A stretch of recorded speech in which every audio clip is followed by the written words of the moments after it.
Hello friends, welcome to डेफा smart tracks. तो एक काफ़ी इंपॉर्टेंट मीटिंग कंडक्ट करी गई है एचएएल ऑफिशियल्स और अर्जेंटाइन मिलिट्री के चीफ्स द्वारा, जिसमें दोनों साइड ने आपस में कोऑपरेशन को बढ़ाने को लेकर चर्चा करी है और इम्पोर्टेंट कोलैबोरेशंस को भी डिस्कस किया गया है। इसमें स्पेशली तेजस कॉम्बैट एयरक्राफ्ट को लेकर कोऑपरेशन की बात कही गई है।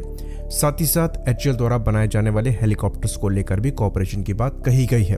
तो इस मीटिंग में चीफ ऑफ अर्जेंटाइन एयरफोर्स शामिल थे, जो कि ब्रिगेडियर जनरल जेवियर आइजैक हैं, और अर्जेंटाइन मिलिट्री के chief of staff general Guillermo Pereta भी यहाँ पर शामिल हुए थे। साथ ही साथ Indian ambassador to Argentina Dinesh Bhatia भी इस मीटिंग का हिस्सा बने थे। तो अर्जेंटाइन मिलिट्री की लीडरशिप इस मीटिंग में इन्वॉल्व थी एचएएल के साथ, और ये जो मीटिंग है ये अर्जेंटीना में ही कंडक्ट करी गई है। तो ये चीज हम जानते हैं कि अर्जेंटाइन एयरफोर्स द्वारा लाइट फाइटर एयरक्राफ्ट्स को प्रिक्योर करने के लिए विचार किया जा रहा है, जिसके अंतर्गत दो ऑप्शंस पर मुख्यतः चर्चा हो रही है। पहला एचएएल तेजस है, दूसरा चाइनीज FC-1 है, जिसे पाकिस्तान में JF-17 भी कहा जाता है। तो बीच में कुछ ऐसी रिपोर्ट्स आ रही थी कि अर्जेंटीना द्वारा झुकाव जो है ये FC-1 पे ज्यादा किया जा रहा है, क्योंकि चाइना द्वारा FC-1 की प्रोडक्शन को अर्जेंटीना में शिफ्ट करने की भी बात करी जा रही थी। लेकिन अब ये चीज साफ हो रही है कि वहां पर भी चीजें तय नहीं हुई हैं और एचएएल तेजस अभी भी इस रेस में उतना ही दावेदार है जितना चाइनीज FC-1 है। तो ये चीज हम जानते हैं कि अर्जेंटीना में अमेरिका का इन्फ्लुएंस काफी अच्छा खासा है और अमेरिका द्वारा कोशिश करी जाएगी कि कोई भी चाइनीज फाइटर अर्जेंटीना द्वारा ना लिया जाए, जिसके अंतर्गत ये न्यूज भी बीच में आ रही थी कि अमेरिकन कांग्रेस द्वारा कोशिश करी जाएगी कि किसी भी चाइनीज वेपन मैन्युफैक्चरिंग फैसिलिटी को अर्जेंटीना में ना खोला जाने दिया जाए, जिसकी वजह से अर्जेंटीना के पास जो ऑप्शंस है काफी लिमिटेड है। तो सेकंड हैंड F-16 की भी पेशकश यहाँ पर करी गई है अर्जेंटीना को, लेकिन वो पुराने वर्जन है, और जो FC-1 है या फिर JF-17 ब्लॉक 3 है और एचएएल तेजस मार्क 1A है, ये टेक्नोलॉजी वाइज F-16 के पुराने वर्जन से ज्यादा एडवांस है। साथ ही साथ यहाँ पर साउथ कोरिया पार्टिसिपेट नहीं कर पा रहा है। इसके पीछे रीजन ये है कि ब्रिटिश सैंक्शन जो है ये अर्जेंटीना पे लगे हुए हैं, जिसकी वजह से जो ब्रिटिश पार्ट्स यूज हो रहे हैं कोरियन FA-50 में, वो एक बड़ा कारण है FA-50 का इस कंपटीशन में ना पार्ट लेने का।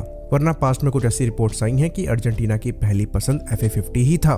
तो ये ब्रिटिश पार्ट वाला जो इशू है ये इंडिया के साथ भी है, और कुछ कंपोनेंट्स हैं जिसमें मेनली एयरक्राफ्ट की रडार कोन, इजेक्शन सीट और रिफ्यूलिंग प्रोब ये ब्रिटेन के हैं। और यहाँ पर अगर अर्जेंटीना स्पेसिफिक एयरक्राफ्ट बनाना पड़ेगा तो इन तीनों चीजों को रिप्लेस करना पड़ेगा, जिसमें से रडार कोन तो हमारे द्वारा बनाई जानी चालू कर दी गई है, पर इजेक्शन सीट और रिफ्यूलिंग प्रोब को किसी थर्ड पार्टी से सोर्स करना पड़ेगा। और यहाँ पर ऑप्शंस कई हैं, तो ये चीज करी जा सकती है। वहीं पर चाइना द्वारा जो FC-1 ऑफर किया जा रहा है वहां ये परेशानी नहीं है, पर क्वालिटी इशू वहां पर आएगा। साथ ही साथ सर्विसेबिलिटी और मेंटेनेबिलिटी इशू भी रहेगा। और कंपैरेटिवली एचएएल तेजस मार्क 1A ज्यादा एडवांस भी है JF-17 ब्लॉक 3 या फिर FC-1 के लेटेस्ट वर्जन से। साथ ही साथ ज्यादा रिलायबल कंपोनेंट्स को यूज करता है, इसलिए अर्जेंटाइन एयरफोर्स का झुकाव भी ऐसा लगता है कि एचएएल तेजस की तरफ ज्यादा है। और इस बार के एरो इंडिया में स्पेशली अर्जेंटाइन एयरफोर्स के डेलीगेट्स आए थे और उनके द्वारा इस एयरक्राफ्ट को अच्छे से देखा भी गया है।